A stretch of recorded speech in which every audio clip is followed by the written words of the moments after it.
네, 안녕하십니까. 오토다이리 오정훈입니다. 아휴, 폭염에 잘들 지내고 계시는지요? 저는 다리를 다쳤어요. 깁스를 좀 했어야 했어서 한동안 시승기 진행을 못했었는데요. 오늘은 이거 스튜디오에서 전기차 얘기 좀 해볼까 합니다. 요즘 전기차가 아주 뜨거운 이슈죠.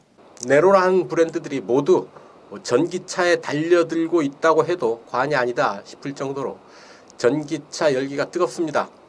그도 그럴 것이 어떤 그 범지구적 차원에서의 이상기온, 환경재앙, 여기에 더해서 최근에 EU 집행위원회에서 대규모 탄소 배출 감축 계획을 발표를 했죠. 2050년까지 탄소 중립을 목표로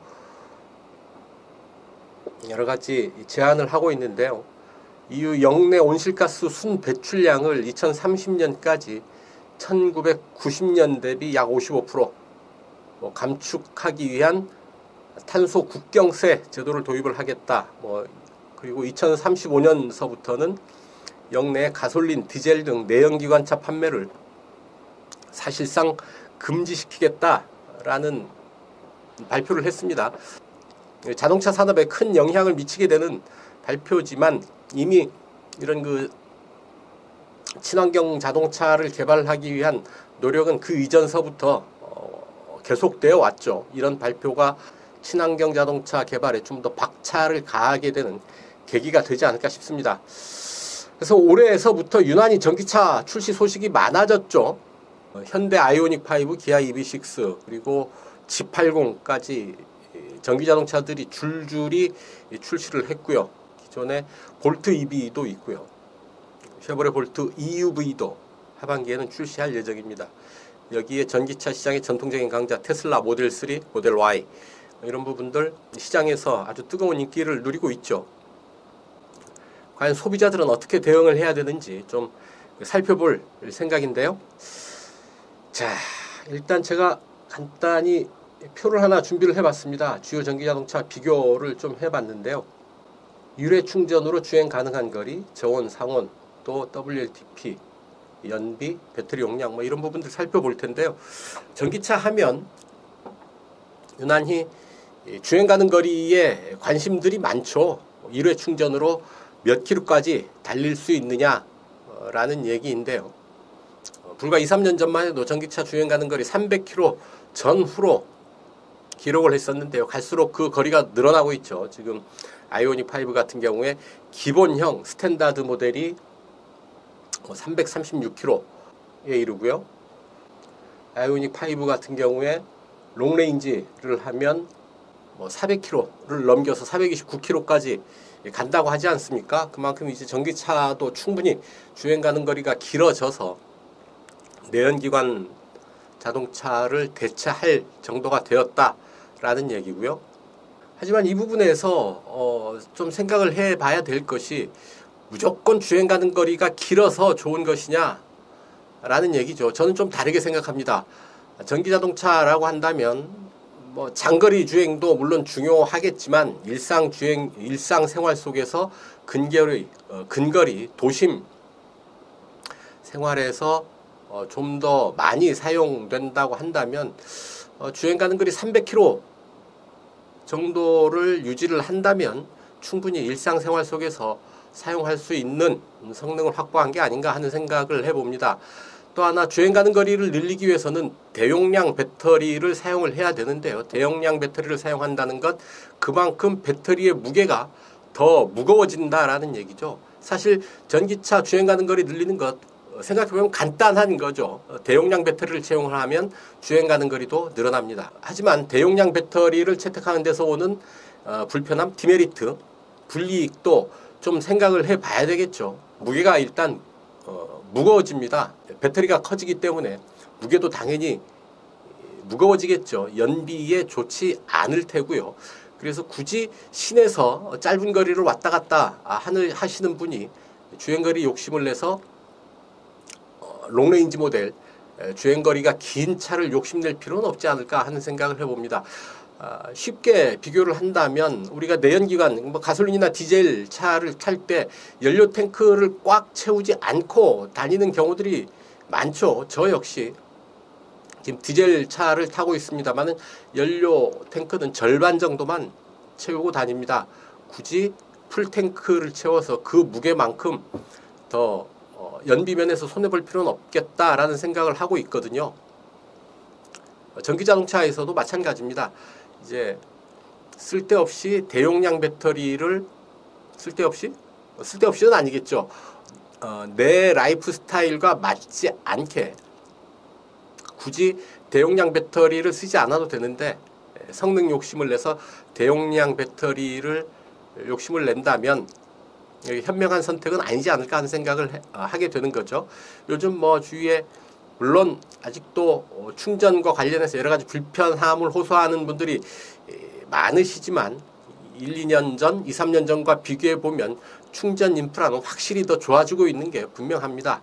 주위에 그렇게 어렵지 않게 충전할 수 있는 충전소 쉽게 찾을 수가 있겠고요. 그렇다고 한다면 주행 가는 거리를 욕심을 내서 대용량 배터리를 선택을 하는 것보다는 기본형 배터리를 선택을 해서 뭐 아이오닉이나 EV6 같은 경우를 예를 든다면 스탠다드 버전을 선택을 하는 것도 좀 현명한 판단이 되지 않을까 싶은 생각을 해봅니다. 자, 그리고 또 하나 이제 최근에 전기자동차 시장에서 가장 관심을 받았던 모델이 메르세데스 벤츠의 EQA죠. 6천만 원 미만의 가격, 아주 공격적인 가격을 내놔서 주목을 끌었는데 이제 인증 과정에서 주행 가는 거리가 많이 짧아졌죠. 거기에 따라서 정부의 보조금도 줄어들었고요. 게다가 서울시 같은 경우는 상반기 이제 책정된 예산이 다 소진이 됐고 하반기에는 상반기에 400만 원 주던 예산을 하반기에는 최대 200만 원까지만 주겠다라고 해서 서울시 보조금이 절반 정도로 깎였죠. 전기차를 구매하시려는 분들께서는 아무래도 시간이 지날수록 정부의 보조금은 줄어들 것이고 또한 전기차에 사용되는 전기요금은 점점 더 비싸질 것이다 라는 사실은 받아들여야 되지 않을까 싶습니다. 전기차를 사도록 유인하는 유인책이 점점 줄어들죠. 무슨 얘기냐? 그만큼 이제 전기차를 사는 고객들이 많아지고 전기차 보급이 많아지면서 당근을 조금씩 줄여나가는 그런 시기가 아닌가 싶습니다. 아마도 시간이 지나면 그 보조금 혜택 거의 점점 줄어들 것이고요. 여러 가지 전기요금 혜택, 세금 혜택 이런 부분들 조금씩 줄어들 것이다 라는 점은 감안하고 전기차를 선택해야 되지 않을까 싶습니다. 내연기관 중심의 자동차 만큼은 아니겠지만 이제 전기차도 의미 있는 보급대수 침투율이라고 얘기를 하는데요. 의미 있는 비율로 이제 보급이 되게 되면 혜택을 받는 단계에서 벗어나서 이제 여러 가지 부담이 늘어나는 단계로 진입할 수도 있겠다. 먼 미래를 내다보면 그렇겠다라는 점도 알아두면 좋지 않을까 싶습니다. 미리 각오를 하고 전기차를 택해야 된다라는 얘기겠죠. 전기차 보조금 갈수록 줄어들고 있는데 또한 지급 방법이 점점 더 정교해지고 있죠. 자, 올해 같은 경우는 정부의 보조금 정책이 또 변했죠. 6천만 원 미만의 차량에만 보조금 100%를 주겠다라고 발표를 했고요. 9천만 원까지, 그러니까 6천만 원 이상 9천만 원 구간에서는 50%, 9천만 원 이상에서는 보조금 없어. 이런 새로운 전기차 보조금 지급 기준을 제시를 했는데요. 바로 이 6천만 원 가이드라인이 상당히 이 시장에 중요하게 작용을 하고 있지 않나 싶습니다. 현대차의 아이오닉 5 그리고 기아 EV6 같은 경우에 이 6천만 원을 넘지 않도록 가격을 책정을 하고 있고요. 특히나 메르세데스 벤츠 EQA가 5,990만 원의 가격을 책정을 했죠. 바로 정부의 기준을 받아들여서 아주 공격적으로 가격을 내놓은 게 아닌가 싶습니다. 하지만 아쉽게도 EQA 같은 경우는 주행 가는 거리가 줄어들면서 전기차 보조금 100%를 받지는 못하게 됐죠. 게다가 서울시가 200만 원을 추가로 더 깎아서 보조금 약 700만 원 정도, 하반기 기준 약 772만 원 정도의 보조금 밖에는 받지 못하게 됐습니다. 당초 100%를 받았으면 1200만 원 정도 받을 것을 기대를 했을 텐데 말이죠. 약 4,500만 원 정도 기대했던 보조금이 깎이지 않았나 싶습니다. 자, 그래서 현대차 아이오닉 5와 기아 EV6가 가장 관심을 많이 받은 전기차였죠. 상반기에. 특히 이 두 차는 같은 플랫폼, 전기차 전용 플랫폼 eGMP 플랫폼을 공유하는 차로 출시를 했는데요. 아이오닉 5는 이제 본격적인 출시를 시작했고, EV6 같은 경우는 마무리 인증을 받는 과정이어서 아직 구체적인 재원 몇 가지가 안 났고, 일회 충전 주행 가는 거리도 아직은 안 나왔고요. 그래서 아직 본격적인 출시를 하려면 시간이 조금은 더 있어야 될 듯 합니다. 하지만 EV6 같은 경우는 아이오닉 5에 준해서 보면 되겠다 싶고요. 여기서 중요한 게 전기차 전용 플랫폼이죠. 전기차 전용 플랫폼이 뭐냐? 기존의 전기차들, 이를테면 코나 EV나 소울 EV, 기존의 전기차들이 있었죠. 이런 차들 같은 경우는 기존의 내연기관 차의 플랫폼에 전기자동차 파워트레인을 적용해서 전기차로 만든 거죠. 그러니까 내연기관을 위한 플랫폼에 전기차 시스템을 얹은 방식입니다. 그래서 전기차 본연의 어떤 장점들을 제대로 살리기에는 한계가 있었죠. 하지만 전기차 전용 플랫폼을 사용을 하면 전기차 특유의 장점들을 좀 더 잘 드러낼 수 있게 됩니다. 오로지 전기차를 만들기 위한, 그래서 전기차의 특색을 잘 드러낼 수 있는 그런 플랫폼이다라고 보시면 되겠습니다. 아이오닉 5나 기아 EV6 같은 경우에는 전기차 전용 플랫폼을 사용을 한다고 보면 되겠죠. eGMP 플랫폼을 사용을 하고요. 제네시스 G80 전기차 같은 경우에는 기존의 내연기관 G80이 있었죠. 거기에 전기차 시스템을 넣은 것이기 때문에 전기차 전용 플랫폼이라고 할 수는 없겠죠. 현대차 그룹이 자랑하는 최신 전기차 전용 플랫폼 eGMP이지만 제네시스 G80에는 적용되지 않았다라는 것도 또 하나의 관전 포인트가 되지 않을까 싶습니다. 전기차 시장이 조금은 왜곡되어 있는 면이 있죠. 전기차 보조금 때문에 그렇고요. 인증 과정 때문에 그렇습니다. 최신형 전기차를 지금 구매하고 싶은데 이제 주문해도 될까? 이미 늦었죠. 아이오닉 5 같은 경우는 내년 물량까지 거의 예약이 되어 있는 상태고요. EV6도 비슷한 상황입니다. 아주 폭발적인 주문이 일어나고 있죠. 전기차를 내가 꼭 사야 되겠다 하시는 분들은 자세한 정보가 나오기 전이라도 일단 예약 주문을 해놓은 뒤에 나중에 이거 아니다 싶으면 그때 가서 포기를 하는 게 좋겠고요. 모든 정보를 내가 다 파악하고 난 뒤에, 다 알아보고 난 뒤에 내 주문하겠어 하면 전기차를 구매하시기는 좀 힘들지 않을까 하는 생각을 해봅니다. 미리 줄 서는 사람들이 많아서 그렇죠. 또한 전기차 시장 특성, 보조금이 떨어지면 각 지자체별로 지급 가능한 보조금 예산이 다 떨어지면 안 팔리는 시장이죠. 보조금 1,000만 원, 1,200만 원 받아서 살 수가 있는데 예산 소진으로 1,200만 원, 1,000만 원 안팎의 보조금을 못 받아. 그래도 살래?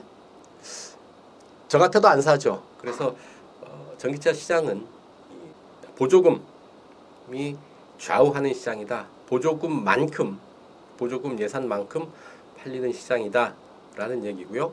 그래서 그만큼 판매 경쟁보다는 구매 경쟁이 좀 더 심하지 않은가 하는 생각을 해봅니다. 그래서 꼭 전기차를 사고 싶은 사람은 일단 줄부터 서시라. 예약 구매 먼저 시작을 해서 줄부터 서는 게 현명한 방법이겠다 라는 얘기입니다. 이 구매보조금은 해마다 또 지급 방식이 바뀝니다. 작년 다르고 재작년 다르고 또 올해 달라지는 거죠. 그때그때 시장 상황에 따라서 보조금 지급 방식이 달라지고 있는데요. 점점 더 정교해진다 라고 볼 수도 있을 테고, 하지만 좀 오해의 여지가 있을 수 있겠습니다만 이런 전기차 구매보조금을 지급하는 방식이 작동하는 것을 보면 결국 손해를 보는 것은 수입차 브랜드들이 아닌가 하는 생각도 하게 됩니다. 국내 인증 기준이 좀 더 까다롭다는 면도 있고요. 구매보조금이 확정되기까지 거쳐야 하는 과정이 좀 복잡할 뿐만 아니라 투명하지 않은 부분, 그러니까 모두가 쉽게 알 수 있는 그런 방법이 아니라 조금은 전문적인 과정, 전문적인 어떤 그 체크 과정을 거쳐서 주행 가는 거리가 확정이 되고 연비가 확정이 되고 그 다음에 거기에 따라서 또 여러 가지 보정 과정을 거쳐서 구매보조금을 지원을 하고 있는데요. 그런 부분들이 조금은 좀 더 단순하고 투명하고 명쾌했으면 좋지 않을까 하는 생각도 함께 해봅니다. 자, 하나씩 살펴보실까요? 사실은 그저께 녹화를 다 했었는데요. 녹화해서 편집하는 과정에 서울시의 전기차 구매보조금 정책이 바뀌었습니다. 그래서 다시 이제 녹화하게 됐다라는 점 말씀을 드리고요. 앞서 말씀드렸다시피 서울시 보조금이 상반기 400만 원에서 하반기에는 200만 원, 최대 200만 원으로 줄어들었죠. 절반 정도가 줄어들었습니다. 서울시에게는 좀 더 많은 사람들이 전기차를 살 수 있도록 대당 지급하는 보조금을 줄였다라는 얘기죠. 뭐 일견 수긍이 갑니다만 만약에 전기차를 구매하고자 하는 입장에서는 점점 줄어드네 뭐 이런 생각을 하게 되는 거죠. 유례충전 주행 가는 거리부터 보실까요? 시중에 판매 중인 전기자동차를 중심으로 여러 가지 데이터가 확정된 차들을 중심으로 알아봤고요. 아직 인증이 진행 중이거나 대비하기 전 차들은 일단 비교 대상에서 제외를 시켰습니다. 뭐 해외 재원들, 해외의 연비, 뭐 주행 가는 거리들이 국내에서 의미가 없기 때문에 그렇죠. 비교 대상 모델은 아이오닉 5나 EV6 같은 경우는 가장 기본형 모델, 스탠다드 모델을 기준으로 비교를 했다라는 점 말씀을 드립니다. 일회 충전 주행 가는 거리 아이오닉 5 같은 경우는 336km로 인증을 받았죠. 스탠다드 모델이 그렇고요. 그다음에 롱레인지를 하게 되면 429km, 400km 훌쩍 넘는 주행 가는 거리를 보이게 됩니다. EV6도 아직 인증을 마무리하지는 않았지만 아이오닉 5에 준해서 보면 되지 않을까 싶습니다. G80 전기차 같은 경우는 427km가 되네요. 뭐 상당히 의미 있는 멀리 가는 주행 가는 거리인데 모델 Y에 비하면 그나마 짧죠. 모델 Y의 롱레인지 올릴 드라이브 트림을 보면 1회 충전으로 주행 가능한 거리가 500km를 넘습니다. 511km가 되고요. 또한 반면에 유럽, 프랑스 전기차들은 상당히 주행 가는 거리를 짧게 가져가고 있는데요. 대신에 배터리 용량도 작은 배터리를 사용해서 상당히 컴팩트한 전기차들을 만나볼 수가 있겠습니다. 르노 조에, 그리고 푸조의 E208, 그리고 E2008 등이 있죠. SUV인 푸조의 E2008이 1회 충전 주행 가는 거리 237km로 가장 짧죠. 하지만 뭐 1회 충전으로 주행 가는 거리 230km라고 한다면 도심형 세단, 도심형 전기차를 이용하기에는 그렇게 큰 불편은 없지 않을까 하는 생각을 해봅니다. 다만 한겨울철 기온이 뚝 떨어질 때는 아무래도 배터리 용량도 배터리도 거기에 영향을 받게 되고요. 그래서 저온 주행 가는 거리도 유심히 봐야 되는데요. 저온 주행 가는 거리 역시 모델 Y는 432.5km, 그러니까 400km를 훌쩍 넘는 주행 가는 거리를 보이고 있어서 모델 Y 같은 경우는 뭐 한겨울에도 그렇게 큰 걱정 없이 탈 수 있겠다 싶습니다. 이 2008이 가장 짧은데 역시 187km로 인증을 받았어요. 아이오닉 5 같은 경우 292km, EQA는 204.2km, 그러니까 200km를 좀 더 넘어간다라는 얘기죠. 인증 기준이 아주 빡세죠. 한국의 연비 인증 기준 전기차 인증 기준은 유럽이나 미국에 비해서 상당히 강합니다. 그래서 WLTP 유럽 기준을 보게 된다면 아이오닉 5의 스탠다드 같은 경우에는 WLTP 384km로 인증을 받았어요. 국내하고 약 50km 정도 더 나온 거리를 인증을 받은 거죠. 똑같은 차지만 유럽에서는 380km를 가고 국내에서는 335km를 가고 336km를 가고 이게 아니죠. 그 똑같은 차여서 같은 거리를 주행 가는 거리는 같다고 봐야죠. 하지만 검증하는 과정이 한국이 좀 더 까다롭다라는 걸 이런 부분에서 볼 수 있지 않을까 싶습니다. 쉐보레 볼트 EV 같은 경우는 WLTP 459km로 인증을 받았고요. EQA 같은 경우는 426km로 인증을 받았습니다. 자, 여기서 눈여겨봐야 될 게 아이오닉 5가 WLTP 기준으로는 384km로 EQA보다 짧게 인증을 받았다라는 얘기죠. 벤츠 EQA 같은 경우는 WLTP 기준 426km로 인증을 받았고 국내에서는 306km로 무려 120km 가까이 줄어들었습니다. 아무리 국내 기준이 까다롭다고 해도 너무 많이 차이가 나는 거 아닌가 하는 생각을 하게 되고요. 혹은 또 반대로 메르세데스 벤츠의 전기차 기술이, 배터리 기술이 이렇게밖에 안 되나? 라는 생각도 하게 되죠. 하지만 또 한 가지 이 데이터를 보는, 이 데이터를 좀 비판적으로 볼 수 있는 부분은 각자 홈그라운드에서 강하다라고 풀이를 할 수도 있겠습니다. 벤츠는 유럽에서, 아이오닉 5는 한국에서 좀 더 주행거리를 잘 받은 게 아닌가 하는 생각도 하게 된다라는 얘기죠. 팔은 안으로 굽는 법이죠. 어쩔 수 없지 않나 싶습니다. 연비를 보게 되면 전비죠. 킬로와트아워당 달릴 수 있는 거리. 역시 모델 3가 킬로와트아워당 5.8km를 가네요. EQA가 4.1km로 가장 짧습니다. 지금 가장 짧다는 건 지금 이 비교 대상에 있는 차들 중에서는 가장 짧다라는 얘기죠. 배터리 용량 G80이 87.2kWh로 가장 용량이 크고요. 모델 3 208, 22008 등이 50kWh로 가장 배터리 용량이 작으네요. 모델 3가 배터리 용량 50kWh인데 상대적으로 퍼포먼스가 좋네요. 자, 그래서 가격 보시면, 자, 서울시 기준으로 가격을 비교를 해봤습니다. 지역 기준이 중요한 게 지자체에서 주는 보조금 때문에 그렇다는 점 여러분들 잘 아실 테죠. 아이오닉 5 같은 경우에 상반기에 1200만 원을 받을 수가 있었는데, 아이오닉 스탠다드인 경우입니다. 하반기에는 988만 원으로 약 220만 원 정도, 212만 원 정도 보조금이 줄어들었죠. 아이오닉 5 스탠다드인 경우에 기본 가격 4,695만 원이고요. 보조금 988만 원을 받게 되면 소비자가 부담하게 되는 비용은 3,707만 원이 됩니다. 3,700만 원에 아이오닉 5, 이 가격에서부터 아이오닉 5를 살 수 있게 됐다라는 얘기죠.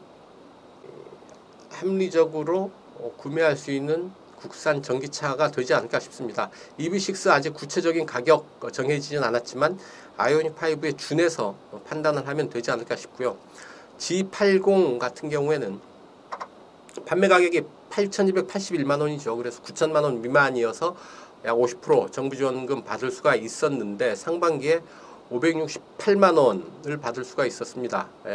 이 가격이 하반기에 서울시 기준 473만 원으로 줄어들었죠. 그래서 7,808만 원이 최종 소비자가 부담해야 되는 금액이 되겠습니다. 볼트 EV, 쉐보레 볼트 EV도 있죠.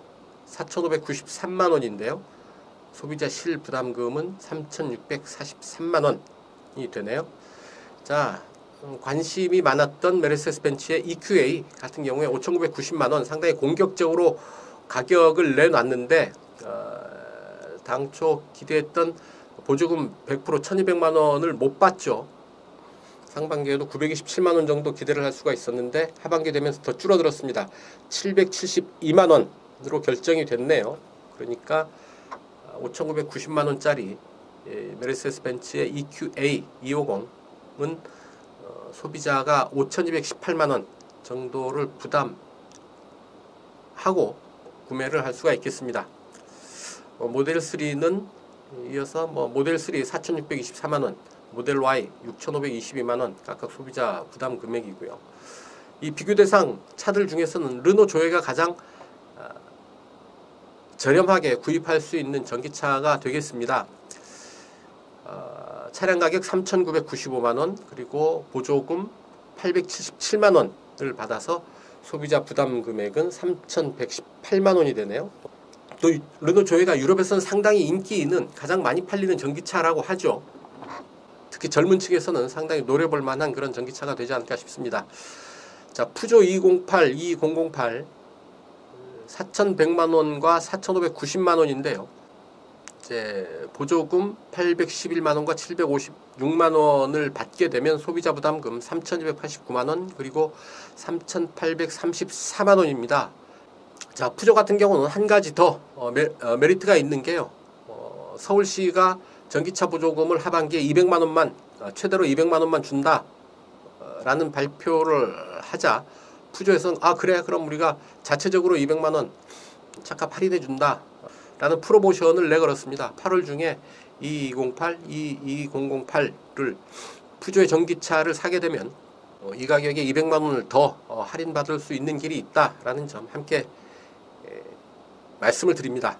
자, 그럼 성능들을 한번 볼까요? 자, 아이오닉 5 158kWh짜리 배터리를 사용을 하죠. 최고 출력 170마력입니다. 기본형 모델이지만 이 정도면 그렇게 힘의 부족을 느끼지 않겠다 싶고요. 또한 72.6kWh짜리 배터리를 사용을 하면 훨씬 더 힘이 세지죠. 최고 출력 300마력, 305마력짜리 모델까지 있으니까요. 좀 더 강한 모델을 선택할 수 있는 일도 있다라는 점 말씀드립니다. 비교하는 모델들은 기본형 모델로 비교를 하고 있다라는 점 말씀을 다시 한번 드립니다. G80 같은 경우에는 무려 365마력의 힘을 내네요. 마력당 무게비 6.2kg 정도 되니까요. 상당히 고성능을 기대해도 되지 않을까 싶습니다. 고성능을 하면 또 EV6 GT 모델이 있죠.